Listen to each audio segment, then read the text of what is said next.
Price lord. ದೇವರ ಅತಿ ಪರಿಶುದ್ಧ ನಾಮಕ್ಕೆ ಸ್ತೋತ್ರವಾಗಲಿ. ಮತ್ತೊಂದು ದಿನವನ್ನು ಕಾಣುವಂತೆ ದೇವರು ನಮಗೆ ಕೃಪೆ ಮಾಡಿದ್ದಕ್ಕಾಗಿ ಸ್ತೋತ್ರ. ಆತನು ಮಾಡಿದೆಲ್ಲ ಉಪಕಾರಗಳಿಗಾಗಿ, ಎಲ್ಲ ಆಶೀರ್ವಾದಗಳಿಗಾಗಿ ದೇವರಿಗೆ ಸ್ತೋತ್ರವನ್ನು, ಮಹಿಮೆಯನ್ನು, ಘನತೆಯನ್ನು ಸಲ್ಲಿಸ್ತೇನೆ. ಇಂದಿನ ವೇದ ಅಧ್ಯಯನಕ್ಕಾಗಿ ಒಂದು ವಾಕ್ಯವನ್ನು ಓದಿಕೊಳ್ಳೋಣ. ಮತ್ತಾಯನು ಬರೆದ ಸುವಾರ್ತೆ 25ನೇ ಅಧ್ಯಾಯ 15ನೇ ವಾಕ್ಯ. ಅವನು ಒಬ್ಬನಿಗೆ 5 ತಲಾಂತು, ಒಬ್ಬನಿಗೆ 2, ಒಬ್ಬನಿಗೆ 1, ಹೀಗೆ ಅವನವನ ಸಾಮರ್ಥ್ಯದ ಪ್ರಕಾರ ಕೊಟ್ಟು ಬೇರೊಂದು ದೇಶಕ್ಕೆ ಹೋದನು. ಈ ಒಂದು ಭಾಗದಿಂದ ಪ್ರಸಂಗವನ್ನು ನೀವು ಅನೇಕ ಸಂದರ್ಭಗಳಲ್ಲಿ ಕೇಳಿರ್ತೀರ. ದೇಶಾಂತರಕ್ಕೆ ಹೋಗುವಂತಹ ಒಬ್ಬ ಮನುಷ್ಯ ತನ್ನ ಆಳುಗಳನ್ನು ಕರೀತಾನೆ, ಅವರಿಗೆ ತನ್ನ ಆಸ್ತಿಯನ್ನು ಒಪ್ಪಿಸಿಕೊಡ್ತಾನೆ ಅಥವಾ ಜವಾಬ್ದಾರಿಗಳನ್ನು ಕೊಡ್ತಾನೆ. ಒಬ್ಬನಿಗೆ 5, ಇನ್ನೊಬ್ಬನಿಗೆ 2, ಇನ್ನೊಬ್ಬನಿಗೆ 1 ತಲಾಂತು ಕೊಟ್ಟೋಗ್ತಾನೆ. ಇಲ್ಲಿ 3 ಜನ ಆಳುಗಳ ಕುರಿತಾಗಿ ಯೇಸುಸ್ವಾಮಿ ಒಂದು ಸಾಮ್ಯವನ್ನು ಹೇಳ್ತಾ ಇದ್ದಾರೆ. 3 ಜನ ವ್ಯಕ್ತಿಗಳ ಆ ಒಂದು ಜೀವಿತದಲ್ಲಿ ಒಂದು ಬದಲಾವಣೆಯ ರೀತಿಯನ್ನು ನಾವು ನೋಡ್ತಾ ಇದ್ದೀವಿ. ಒಂದು ರೀತಿಯಲ್ಲಿ ಪಕ್ಷಪಾತ ಮಾಡಿದ್ರ ಎಂಬ ರೀತಿಯಲ್ಲಿ ನಮಗೆ ಅನ್ನಿಸ್ಬಿಡುತ್ತೆ. ಒಬ್ಬನಿಗೆ 5 ತಲಾಂತನ್ನು ಕೊಟ್ಟಿದ್ದಾರೆ, ಇನ್ನೊಬ್ಬನಿಗೆ 2 ತಲಾಂತ ಕೊಟ್ಟಿದ್ದಾರೆ, ಇನ್ನೊಬ್ಬನಿಗೆ 1 ತಲಾಂತನ್ನು ಕೊಟ್ಟಿದ್ದಾರೆ. ಆದರೆ ವಾಕ್ಯ ಈ ರೀತಿ ಹೇಳುತ್ತೆ, ನೆಕ್ಸ್ಟ್ ಲೈನ್ ಹಿಂಗೆ ಹೇಳುತ್ತೆ, ಹೀಗೆ ಅವನವನ ಸಾಮರ್ಥ್ಯದ ಪ್ರಕಾರ ಕೊಟ್ಟು ಬೇರೊಂದು ದೇಶಕ್ಕೆ ಹೋದ. ಅವಾಗ ಯಜಮಾನನಿಗೆ ಗೊತ್ತು ಯಾರಿಗೆ ಎಷ್ಟು ತಲಾಂತುಗಳನ್ನು ಕೊಡಬೇಕು, ಯಾರಿಗೆ ಏನು ಕೊಡಬೇಕು ಅನ್ನೋದು ಯಜಮಾನನಿಗೆ ಗೊತ್ತು. ಅವನವನ ಸಾಮರ್ಥ್ಯ ಗೊತ್ತಿರುವಂತಹ ಒಬ್ಬ ಯಜಮಾನ. ನನ್ನ ನಿಮ್ಮ ಜೀವಿತದ ಸಾಮರ್ಥ್ಯ ಏನು ಎಂಬುದನ್ನು ನಮಗಿಂತ ಚೆನ್ನಾಗಿ ತಿಳಿದಿರುವಂತಹ ಒಬ್ಬ ದೇವರು ನಮಗಾಗಿ ಜೀವಿಸ್ತಾ ಇದ್ದಾನೆ. ನಾವು ಸಹ ಒಂದು ಸಭೆಯಲ್ಲಿರುವಾಗಲೂ, ಒಂದು ಕುಟುಂಬದಲ್ಲಿರುವಾಗಲೂ ನಾವು ನೋಡುವಾಗ ನಮ್ಮಲ್ಲಿ ವ್ಯತ್ಯಸ್ತವಾದ ಟ್ಯಾಲೆಂಟ್ ಇರುವಂತಹ ವ್ಯಕ್ತಿಗಳಿದ್ದಾರೆ. ಕೆಲವರಿಗೆ ಹಾಡು ಹೇಳುವಂತಹ ಟ್ಯಾಲೆಂಟ್ ಆಗಿರ್ಬೋದು, ಕೆಲವರಿಗೆ ಪ್ರಾರ್ಥನೆ ಮಾಡೋದಾಗಿರ್ಬೋದು, ಕೆಲವರಿಗೆ ವಾಕ್ಯ ಓದೋದಾಗಿರ್ಬೋದು, ಕೆಲವರಿಗೆ ಪ್ರಸಂಗ ಮಾಡೋದಾಗಿರ್ಬೋದು. ಡಿಫ್ರೆಂಟ್ ಆದಂತಹ ಟ್ಯಾಲೆಂಟ್ಸ್ ಇದೆ. ಎಲ್ಲರಿಗೂ ಒಂದೇ ಥರ ಟ್ಯಾಲೆಂಟ್ಸ್ ಇರೋದಿಲ್ಲ.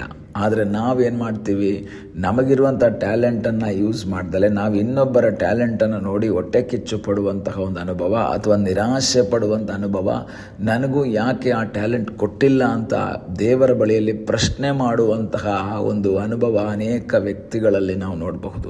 ಆದರೆ ಈ ಬೆಳಗ್ಗೆ ದೇವರ ವಾಕ್ಯವನ್ನು ಕೇಳುವಂತಹ ದೇವರ ಮಗುವೆ, ನನಗೂ ನಿಮಗೂ ಎಲ್ಲರಿಗೂ ಅವರವರಿಗೆ ತಕ್ಕ ಹಾಗೆ, ಸಾಮರ್ಥ್ಯಕ್ಕೆ ತಕ್ಕ ಹಾಗೆ ದೇವರು ಟ್ಯಾಲೆಂಟ್ಸ್ಗಳನ್ನು ಕೊಟ್ಟಿದ್ದಾರೆ, ತಲಾಂತುಗಳನ್ನು ಕೊಟ್ಟಿದ್ದಾರೆ. ಕೆಲವರು ಹೇಳೋದನ್ನು ನಾನು ಕೇಳಿದ್ದೀನಿ, ನನಗೆ ಯಾವ ಟ್ಯಾಲೆಂಟು ದೇವರು ಕೊಟ್ಟಿಲ್ಲ ಅಂತ. ನನಗೆ ಯಾವ ಟ್ಯಾಲೆಂಟು ಕೊಟ್ಟಿಲ್ಲ. ನೋ, ಯಾರಿಗೂ ಸಹ ಯಾವ ಟ್ಯಾಲೆಂಟನ್ನು ಕೊಡದೆ ದೇವರು ಕಳಿಸಿಲ್ಲ. ಪ್ರಿಯ ದೇವರ ಮಕ್ಕಳೇ, ನಿಮ್ಮ ಟ್ಯಾಲೆಂಟ್ಸ್ ಏನು ಅಂತ ನೀವು ದೇವರ ಸನ್ನಿಧಾನದಲ್ಲಿ ಪ್ರಾರ್ಥನೆ ಮಾಡಿ ತಿಳಿದು ಅದನ್ನು ಉಪಯೋಗಿಸಬೇಕು. ಇಲ್ಲಿ 5 ತಲಾಂತು, 2 ತಲಾಂತು, 1 ತಲಾಂತು. 5 ತಲಾಂತಿರೋನು ಅದನ್ನು ವ್ಯಾಪಾರ ಮಾಡಿ ಇನ್ನೂ 5 ಗಳಿಸ್ಕೊಳ್ತಾನೆ. 2 ತಲಾಂತಿರೋನು ವ್ಯಾಪಾರ ಮಾಡಿ ಇನ್ನೂ 2 ಗಳಿಸ್ಕೊಳ್ತಾನೆ. ಆದರೆ 1 ತಲಾಂತಿರೋನು ವ್ಯಾಪಾರನೇ ಮಾಡಲ್ಲ. ಒಂದು ವೇಳೆ ಅವನಿಗೆ ಬೇಸರ ಆಗಿರಬಹುದು, ಏನು ನನಗೆ ಯಾಕೆ 5 ಕೊಟ್ಟಿಲ್ಲ, ನನಗೆ ಯಾಕೆ 2 ಕೊಟ್ಟಿಲ್ಲ, ಅದರಿಂದ ನಾನು ಏನು ಮಾಡಲ್ಲ, ವ್ಯಾಪಾರ ಮಾಡಲ್ಲ. ಅವನು ಹೋಗಿ ಅದನ್ನೇನು ಮಾಡ್ತಾನೆ, ವ್ಯಾಪಾರ ಮಾಡ್ದಲೆ ಭೂಮಿಯಲ್ಲಿ ಬಚ್ಚಿಟ್ಬಿಟ್ಟು ವಾಪಸ್ ಬಂದಾಗ ರಿಟರ್ನ್ ಕೊಡ್ತಾ ಇದ್ದಾನೆ. ಅವನು ಮೋಸ ಏನು ಮಾಡಲಿಲ್ಲ, ಒಂದನ್ನೇ ವಾಪಸ್ ಕೊಟ್ಟ. ಆದರೆ ಆ ಯಜಮಾನ ಕೇಳ್ತಾ ಇದ್ದಾನೆ, ನೀನು ಆ ಒಂದನ್ನು ವಾಪಸ್ ಕೊಟ್ಟೆ, ಸರಿ ಸಂತೋಷ, ಆದರೆ ನೀನು ಯಾಕೆ ವ್ಯಾಪಾರ ಮಾಡಲಿಲ್ಲ? ನಾನು ನಿನಗೆ ಕೊಟ್ಟಿದ್ದು ಬಚ್ಚಿಡೋದಕ್ಕಲ್ಲ, ನಾನು ನಿನಗೆ ಕೊಟ್ಟಿದ್ದು ಈ 1 ತಲಾಂತನ್ನು ಸೇಫಾಗಿ ಇಟ್ಕೊ ಅಂತಲ್ಲ ಕೊಟ್ಟಿದ್ದು. ಇದನ್ನು ವ್ಯಾಪಾರ ಮಾಡು, ಇದನ್ನು ಬಿಸ್ನೆಸ್ ಮಾಡು, ಲಾಭ ಗಳಿಸು ಎಂಬುದಾಗಿ ನಾನು ಕೊಟ್ಟೆ. ಆದರೆ ನೀನು ಅದನ್ನು ಬಚ್ಚಿಟ್ಟೆ. ಪ್ರಿಯ ದೇವರ ಮಕ್ಕಳೇ, ಅವನಿಗೆ ಏನಂತ ಕರೀತಾ ಇದ್ದಾನೆ, ಮೈಗಳ್ಳನಾದ ಕೆಟ್ಟ ಹಾಳು ನೀನು ಮೈಗಳ್ಳ, ನೀನು ಸೋಮಾರಿ ಎಂಬುದಾಗಿ ಯಜಮಾನ ಹೇಳ್ತಾನೆ. ಈ ಬೆಳಗಿನ ಸಮಯದಲ್ಲಿ ನನ್ನನ್ನು ಕೇಳುವ ದೇವರ ಮಕ್ಕಳೇ, ನನಗೂ ನಿಮಗೂ ದೇವರು ಟ್ಯಾಲೆಂಟ್ಸ್ ಕೊಟ್ಟಿದ್ದಾರೆ. ಇನ್ನೊಬ್ಬರ ಟ್ಯಾಲೆಂಟನ್ನು ನೋಡಿ ಹೊಟ್ಟೆ ಉರ್ಕೊಳ್ಳೋದು ಬೇಡ. ಇನ್ನೊಬ್ಬರ ಆ ಸಾಮರ್ಥ್ಯವನ್ನು ನೋಡಿ ನಾವು ನಿರಾಶೆ ಪಡೋದು ಬೇಕಾಗಿಲ್ಲ. ನನಗೆ ಏನು ಟ್ಯಾಲೆಂಟ್ಸ್ ಕೊಟ್ಟಿದ್ದಾರೋ, ನನಗೆ ಯಾವ ಒಂದು ಸಾಮರ್ಥ್ಯವನ್ನು ಕೊಟ್ಟಿದ್ದಾರೋ ಅದನ್ನು ದೇವರ ನಾಮದ ಮಹಿಮೆಗಾಗಿ ನಾನು ನೀವು ಯೂಸ್ ಮಾಡುವುದಕ್ಕೆ ತಯಾರಾಗುವುದಾದರೆ ನಮ್ಮ ಜೀವಿತದಲ್ಲಿ ಇನ್ನೂ ಹೆಚ್ಚಾಗಿ ಕೊಡ್ತಾನೆ. 5 ತಲಾಂತು ಸಂಪಾದನೆ ಮಾಡಿ ಇನ್ನು ಎಕ್ಸ್ಟ್ರಾ ಇದನ್ನು ಮಾಡಿದಂತಹ ವ್ಯಕ್ತಿಗೆ ವಾಕ್ಯ ಏನು ಹೇಳುತ್ತೆ ಗೊತ್ತಾ? ಅಲ್ಲಿ ಮುಂದಿನ 28ನೇ ವಾಕ್ಯ ಹೇಳುತ್ತೆ, ಅವನಿಂದ ಆ ತಲಾಂತು ತೆಗೆದು 10 ತಲಾಂತು ಇದ್ದವನಿಗೆ ಕೊಡಿ, ಇದ್ದವರಿಗೆಲ್ಲ ಪುನಃ ಕೊಡಲ್ಪಡುವುದು, ಅವರಿಗೆ ಇನ್ನೂ ಹೆಚ್ಚಾಗುವುದು.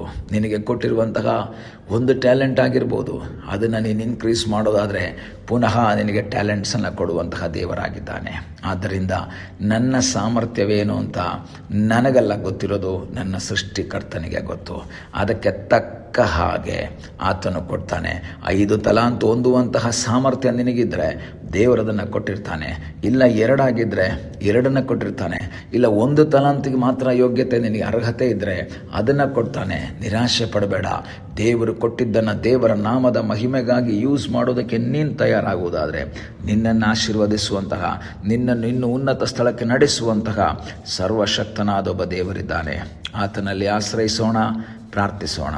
ನಮ್ಮನ್ನು ಬಹಳವಾಗಿ ಪ್ರೀತಿ ಮಾಡುವ ಪರಲೋಕದ ತಂದೆಯಾದ ದೇವರೇ, ಈ ಸಮಯಕ್ಕಾಗಿ ನಿನಗೆ ಸ್ತೋತ್ರ. ಮತ್ತೊಂದು ಆವರ್ತಿ ನಿನ್ನ ಸನ್ನಿಧಾನದಲ್ಲಿ ನಾವು ಬಂದಿದ್ದೇವಪ್ಪ. ನಮ್ಮನ್ನೇ ನಿನ್ನ ಪಾದಗಳಿಗೆ ಒಪ್ಪಿಸಿಕೊಡ್ತೇವೆ. ನೀವು ನಮಗೆ ಕೊಟ್ಟಿರುವಂಥ ಟ್ಯಾಲೆಂಟ್ಸ್ಗಳಿಗಾಗಿ ಸ್ತೋತ್ರ.